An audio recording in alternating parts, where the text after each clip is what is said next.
Забрзано се одвива изградбата на новата производна хала на компанијата Amphenol Technology Македонија во местноста Цацков бунар кај Тракање, што заедно со веќе постојните ќе биде шеста поред. Се работи за сопствена инвестиција со чие комплетирање во првата фаза ќе се вработат нови над 200 работници. Ќе се зголеми и обемот на производство, а ќе се оствари и пораст на финансиските резултати на еден од најголемите производни капацитети во источниот регион.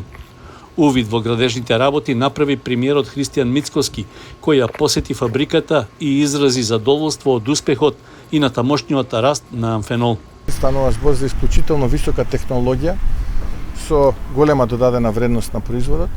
Тоа што нас не е важно, бидејќи додадената вредност практично влијае врз бруто домашниот производ. Од тоа што разговаравме со директорот, во новите две хали, зборувам за оваа која што сега ја гледате позадина, која што е во фаза на изработка, и таа што до година ќе започне, ќе имаме исклучително висока технологија која што одговара на најсовремените технолошки процеси. Така што јас сум навистина задоволен што можам да кажам дека како влада поддржуваме директни инвестиции, домашни, странски инвестиции, не само превземајќи го институционалниот ризик, туку и финансиски. Преку програмата ќе ги поддржиме овие нови инвестиции на компанијата Amphenol тука во Кочани, како што каже и директорот, во иднина планираме и во одредени други градови да се прошири инвестицијата на Amphenol, така што за нас компанијата представува стратешки партнер.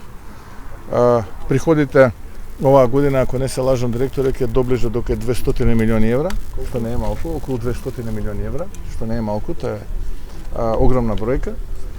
Придонесува не само за локалната економија, туку и генерално за државната економија, така што еве, ние како влада со оваа посета сакаме и овој увид, би рекол, на лице место да испратиме порака дека сме партнери со бизнис заедницата, со инвеститорите, без разлика дали се тоа домашни и странски. Спомена и директорот дека во рамките на Советот на странски инвеститори разговараме отворено за проблемите. Голем дел од проблемите се решаваат, меѓу нив се и усогласувањето на царинските ставки, кои што започнаа да се имплементираат од 50% од 1 јули оваа година, останатите 50% ќе почнат од 1 јануари следната година. Зборувајќи за плановите за тамошниот развој на Amphenol Technology Македонија, директорот на компанијата Сашко Наков нагласи дека до крајот на оваа и идната година бројот на вработените треба да стигне од сегашните 3170 на околу 3700. Халата која што гледаме позади нас дека ќе биде за околу до крајот на септември спремна за инсталирање опрема и ќе стартуваме со производство.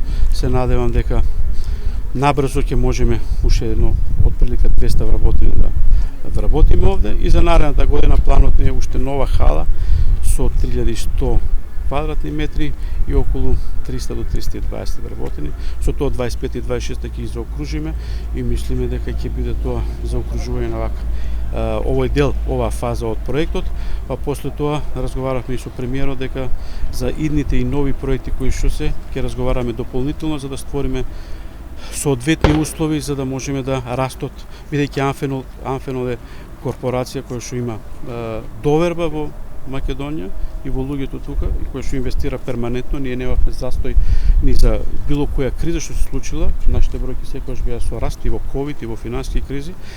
И тоа сега не гледам причина да не го реализираме. Новата хала, чија изградба треба да заврши за помалку од 1,5 месец, се простира на површина од околу 2000 квадратни метри.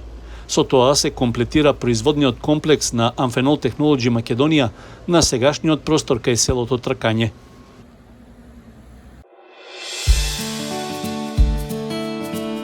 Канал 8 телевизија на вашиот мобилен уред.